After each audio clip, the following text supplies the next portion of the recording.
Iraq-Iran युद्धाच्या पार्श्वभूमीवर सुकामेव्यात वाढ होण्याची शक्यता आहे ती वर्तवली जात आहे। सध्या तरी स्थिर संपूर्ण बाजार आहे, मात्र वाढ होण्याची शक्यता जी आहे ते व्यापाऱ्यांनी व्यक्त केलेली आहे। आपल्या संपूर्ण संदर्भात आपल्यासोबत महावीर जे सुकामेव्याचे मोठ्या प्रमाणात विक्री केली जाते या दुकानाचे मॅनेजर आपल्यासोबत आहेत। काय सांगाल, एकूणच जे आहे ते वाढ होण्याची शक्यता वर्तवली जातात, काय संपूर्ण सध्याची परिस्थिती सुकामेव्याची आहे?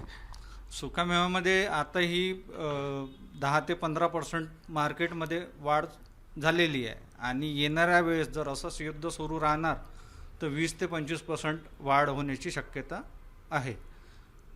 काय कुठल्या भागातून आपल्या ह्याच्यातून जे आहे ते किसमिस असेल काजू असेल, कुठल्या भागातून सर्वाधिक येते? इराणमधून येते, इराणमधून अंजीर येते, मामरा बदाम येते, किशमिश येते आणि भरपूर म्हणजे हे आहे। याच्यामध्ये कसं की माल स्टोअर करून ठेवणं आणि हे करून ठेवणं म्हणजे त्याच्यामध्ये भरपूर हे लागतं, त्याला एफर्ट्स लागते आणि भरपूर मोठ्या प्रमाणात स्टॉक करून ठेवू नाही शकत आपण, कारण ड्रायफ्रूट आहे। भारतीय बाजारपेठेवर याचा काय परिणाम होणार आणि यासाठी आपण एकूणच जे काय ते काय प्लॅनिंग संपूर्ण केलेली आहे?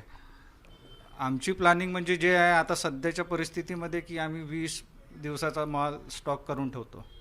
बाकी जे आहे आणि जास्त आपण ठेवूही नाही शकत ना स्टॉक करून, कारण माल आहे तो म्हणजे खराब होण्याची शक्यता राहते, मॉइश्चर पकडते, उन्हाळा आहे, या गोष्टी हे करून आम्ही कमीत कमी 20 दिवसाचा माल जमा करून ठेवलेला आहे।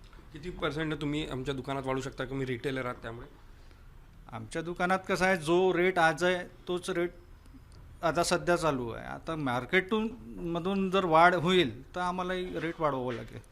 आपण बघू शकते दुकानदार जे आहेत ते आता संकटात येण्याची जी आहे ते शक्यता वर्तवली जी आहे। एकूणच जर बघितलं असेल तर 20 ते 25% जे आहेत ते मार्जिन जे आहे ते वाढण्याची शक्यता आहे, त्यामुळे सुकामेवाचा जो गोड आहे तो येणाऱ्या काळात कमी होणार असल्याची शक्यता सुद्धा आता व्यापाऱ्यांनी व्यक्त केलेली आहे। कॅमेरामॅन मंगेश मोहितेसह तेजस मोतुरे, जय महाराष्ट्र न्यूज, नागपूर।